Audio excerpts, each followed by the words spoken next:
Hello everyone, and welcome back to another episode of my Kubica career here today around South Korea, or Yongnam, or however you said it, I don't know. A lot of you may not know this track. Obviously it used to be on the F1 calendar up until 2013, I think it was. But unfortunately it got taken off the calendar because not many people were going there. But we are going around there today, and hopefully we can get a good result, carry on this great form. So let's get on to the race for the South Korean Grand Prix. Starter up, car to track.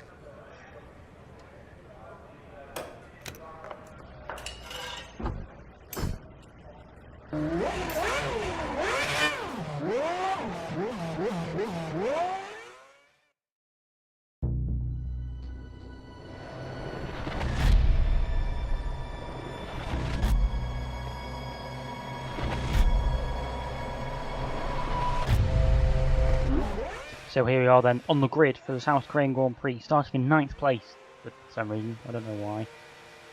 But I think we've got 5 red lights. Lights out, where we go. Yes, we do have 5 red lights. That was very poor timing for myself.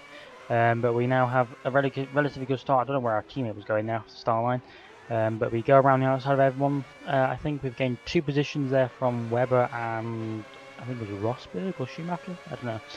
But now we're going to try and go down the inside of Felipe Massa here, but he covers off the inside line. So I dive it back to the racing line, go do normal braking, and try and go around the outside of Felipe Massa here. How are we going to do it?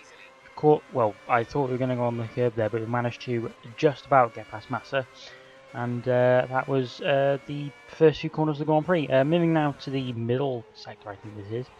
We're now caught up to the back of our teammate, who's holding us up quite a bit, I will say. This is him now holding us up. I mean, we've gone to the back of him, we've gone on the inside anyway, got impatient. And that is us up now into 5th place in the Grand Prix. So we're making some good progress here on the second lap now. We're now right behind Rosberg, so it was Schumacher who we overtook at the beginning of the Grand Prix. As we're now going to try and do what we did on Massa, but unfortunately he covers us off there. And luckily we get a better exit from the switchback.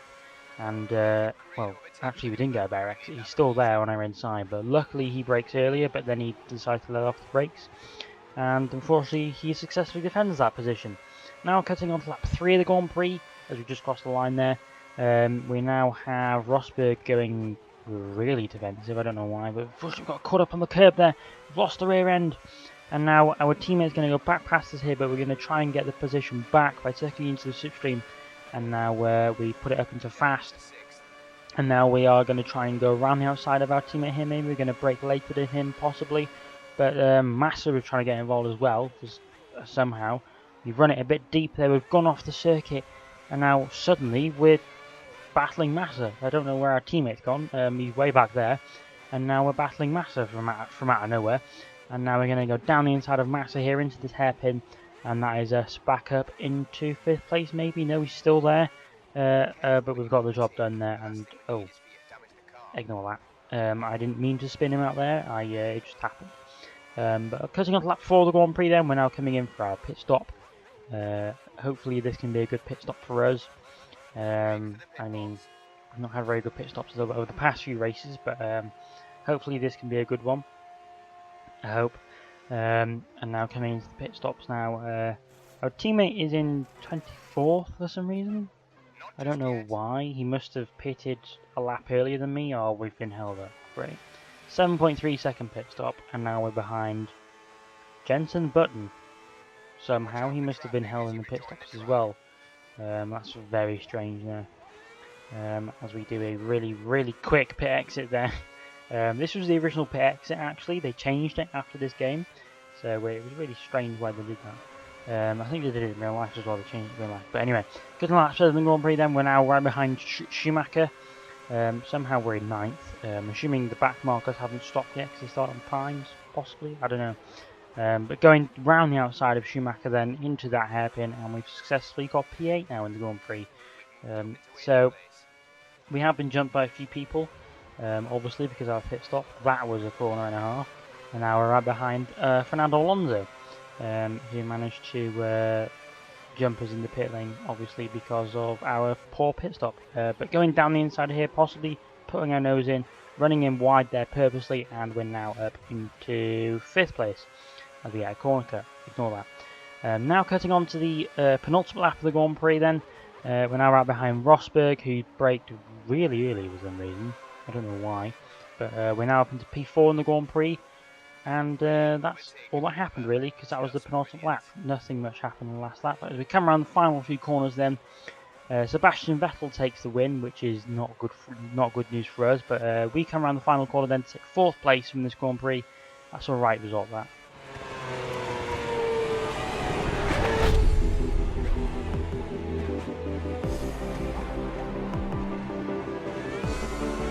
Really well done, mate. 12 points in the bag. So the final race classification then sees Sebastian Vettel win from Lewis Hamilton and Jenson Button. We finished in 4th. Rosberg and Schumacher finished behind us. And Webber, I mean, he's really been bottling this championship, let's be honest. And Alguersuari as well.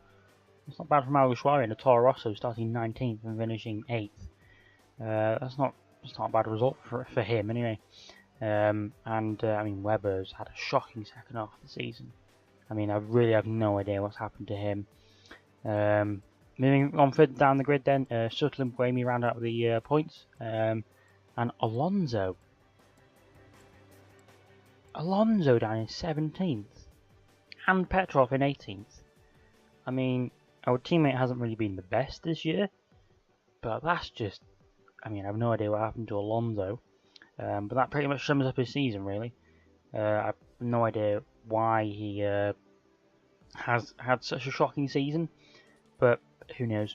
Moving on to the driver standings then, unfortunately with that win Vettel does move above us by 2 points. Mark Webber is just, well, he's not really in it anymore, is he really? Hamilton and Button just really solid, consolidating 4th and 5th there, and the two Burks continue to fight it out with Alonso.